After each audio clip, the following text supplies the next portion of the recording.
Good habits do not always lead to a good life, but bad habits will certainly lead to a bad life. Bad habits must be identified and ruthlessly discarded.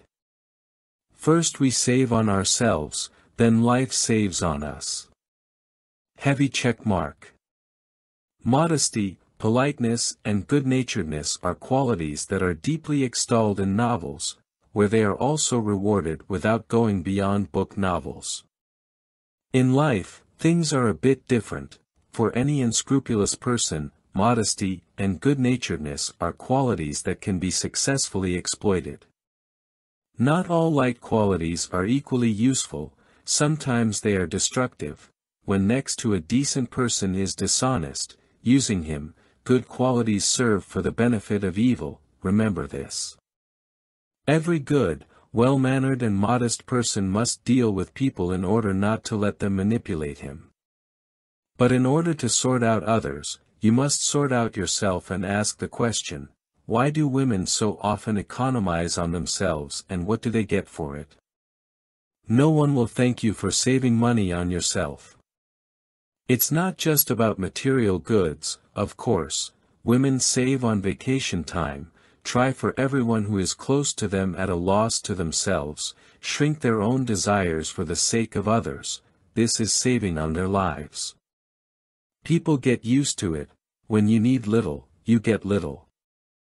First you save on yourself, then everyone saves on you.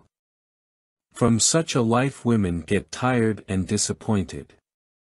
When a woman asks fate why she needs such a life, where everything is for others and nothing for her, there will be silence around. No one will be happy that you are exhausted and tired, that you have no desire to rejoice, that you feel bad. No one will thank you for saving on yourself. Neither you nor those around you.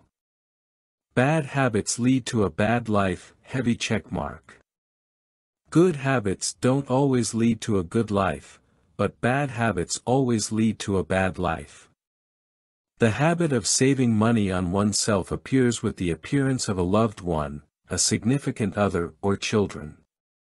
In the picture of the world begins a rearrangement. All your life your personality inside your consciousness was dominant, now it is not.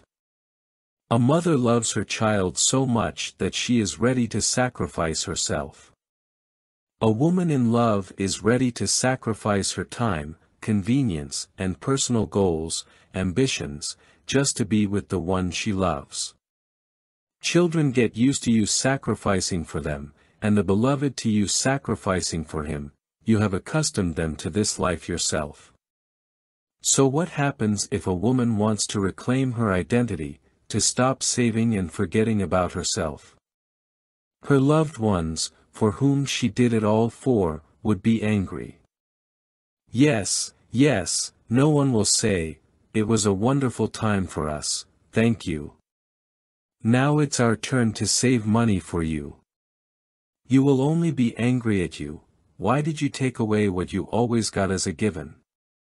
If a woman is afraid to go against this anger, so years, decades will pass and then she will realize, where did my life go? If you don't want your life to pass behind the screen of other lives, don't save on yourself and don't give to others. Everyone has the right to a happy life. Insecurity has ruined millions of opportunities, heavy check mark. What is it to save money on yourself in a general sense? It's thinking that you're not competent enough for the position you dream of, that there are much better and smarter people out there. That you can't learn to dance or paint because you've never done it, and there are so many talented people around, so it's not worth it to start. That other women are better just because their noses are flatter and their hair is lusher. Saving money on yourself is a habit that will force you to settle for little and strive for the least. A habit that will create a fear of failure. If you fail at something, if someone refuses you, it is not a reason to lower the bar. This is a habit that prevents you from dreaming, prevents you from going for what seems so far away and impossible, happiness. Don't skimp on the time you give yourself, on the evenings with a delightful book in your hands, on your dreams, on the little things you love with all your heart. Time spent with pleasure cannot be considered wasted, it replenishes the spent energy. Sometimes it seems to me that people are going to live forever. They keep waiting for opportunities from the sky, keep comparing themselves with others, waiting for the right moment and putting everything off for later, saving on themselves. Don't narrow the possibilities of your personality and never compare yourself with others.